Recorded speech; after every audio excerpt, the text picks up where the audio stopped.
Putang ina, boy. Na, pasama ako. Ba't sa akin mo sinasabi yan? Doon mo sabihin sa taas. Tulungan mo ako magpaalam. May teknik ako. Ano? Gagawin. Ano? Magpaparinig ako sa taas. Na papasok ako doon. Pasok ka doon. Tapos, bubuksan ko yung pinto. Tapos, taka na sa'yo na may sasabihin ako mga words. Tapos parang, oo nga, boy. Sakto pa, mag-Vietnam kami nila. Ano, boss strike? Oo. Niyayakan, di ba nasabi sa'yo? Sabihin ko gano'n. Oo, nga, tulungan mo ako magpaalam. So guys, malapit na to. May kailan yon? 17 sa Lunes. Putang ina, sa Mansari pa namin. Parang tangina, lalong nag-times 2 yung hirap. Alam mo yung itsura mo? Ikaw yung parang itsura mo magpapaalam ka kay mama na ano, may overnight ka. Hindi mo pakali. Yung kakatok ka na, pero wait lang, ano ba? Tama ba yung sasabihin natin? Sige, bahala na.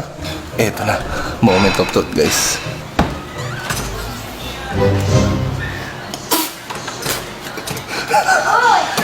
Wait lang. Takbahan ako, nakiga kasi siya, tumingin agad eh. Ba't ka tumatawa? Ha? Wala. Ano matawa?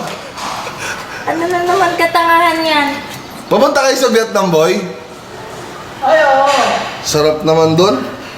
Tama ka daw, sabi ni boss strike. Ay, Sabado ako. Kaso paalam ka daw muna. Kasi may laban daw doon, blacklist. May laban? Sayang. Papayagan naman kita. Talaga? Oo, tutulungan pa kita mag-impake. Sa Mansari pala yun. Ano? 17. Tutulungan kita anong gusto mong kulay ng bagahe. Pag nahanap ko yung passport ko. Asan nga ang passport mo? Asaan? Kasi guys, ito pala yung isa pang twist. Pag pinayagan ako ni B, ang problema ko yung passport ko. Wala. Isang taon na po nawawala. Wala kang passport, manahimik ka dito sa bahay, magtagaytay ka. Pag naayos mo passport mo, saka tayo mag-usap. Tsaka na shit! Saan mo yung passport ko dito? Putang ina. Taka na kasi nandito lang sa kwarto dati yun eh. Dito ko lang huling nilagay yun. Nawawala talaga. Uy! Akin yan, passport ko yan. Ako pala magta-Taiwan eh. Eto ang twist, pwede ba ako mag-Taiwan? Oh, pwede ba ako mag-Taiwan? Bawal, buntis ka. Pwede ba ako sumama sa Hindi, kanila? hindi, buntis ka. O, ba't di mo ako papayag? Ato, pwede ako. Meron ako passport. Ganito gawin mo. Yeah.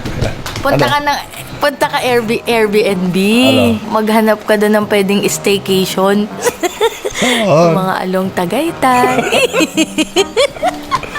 Batangas, yun yung mga ganyan. Vietnam nga, masarap mag-vlog doon, love! Asan nga passport mo? Hindi ako ang may kasalanan, ikaw!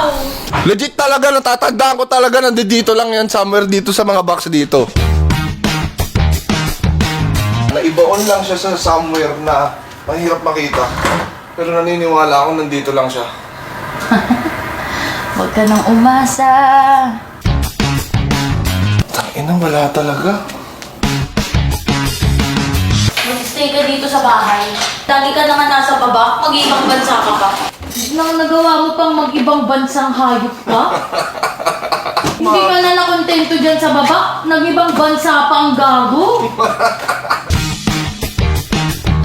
Pag di mo nahanap yung passport mo, sayang naman yung mga sinearch-search mo na Vietnamese. Pagka mukha mo.